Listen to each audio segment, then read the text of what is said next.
దళిత బిడ్డ ఉన్నతమైన విద్యను అభ్యసించిన డాక్టర్ పద్మజ గారు 74 రోజులుగా తన సమస్య మీద సమాజానికి తెలియజేస్తూ ప్రభుత్వానికి విన్నవిస్తూ 74 రోజులుగా భిక్షాటన యాత్ర చేస్తుంది.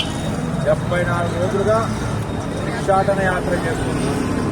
ఈ బిడ్డ చేసిన పాపం ఏంటంటే ఒక పిహెచ్డి స్కాలర్ బిడ్డ తన హక్కుల కోసం పోరాటం చేస్తుంది.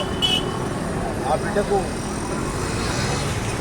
తగిన న్యాయం చేయకపోవడం ప్రభుత్వం యొక్క నిర్లక్ష్యాన్ని తెలియజేస్తుంది.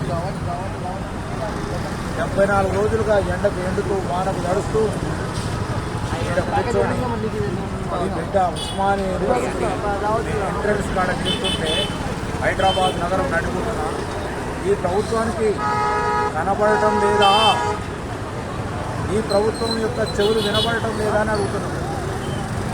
ఇది తప్పుడు, ఇది దళితుల మీద మహిళల మీద ఈ ప్రభుత్వానికి ఉన్న చిన్న చూపులో భాగంగా ఇంత దారుణంగా వ్యవహరిస్తున్నారని మేము ప్రభుత్వాన్ని విమర్శించదలుచుకున్నాం.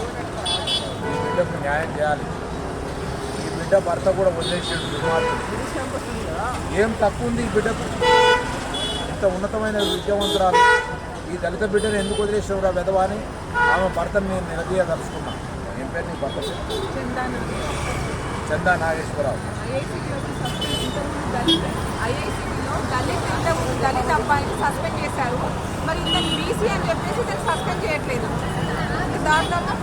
బిడ్డకు న్యాయం చేయాలి. ఆ భర్త మీద యాక్షన్ తీసుకోవాలి. సంసారానికి పోతుందా?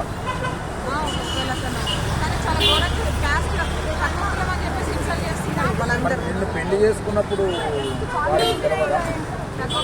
ఇంట్లో కూడా రానియలేదు. మిమ్మల్ని నేను తీసుకెళ్ళి చూపిస్తాను వాళ్ళు ఏ విధంగా బిహేవ్ చేసేది. ఈవెన్ ఇక్కడ నాచరంలో ఉన్నాడు ఓనర్స్ కూడా వాళ్ళు రెడ్డిస్. నేను ప్రేమించినప్పుడు లేదా వాడికి? బీసీ వల్ల వాళ్ళు బీసీలు అంటే శూద్రులు. ఒక శూద్రుడు అయింది మళ్ళీ ఇంకా ఇన్సల్ట్ చేయడం అని షాక్. నేను కూడా శూద్రులు కదా వాళ్ళు. బీసీలు అంటే వాళ్ళు మనం అంత సమానమే అనే భావన లేదు.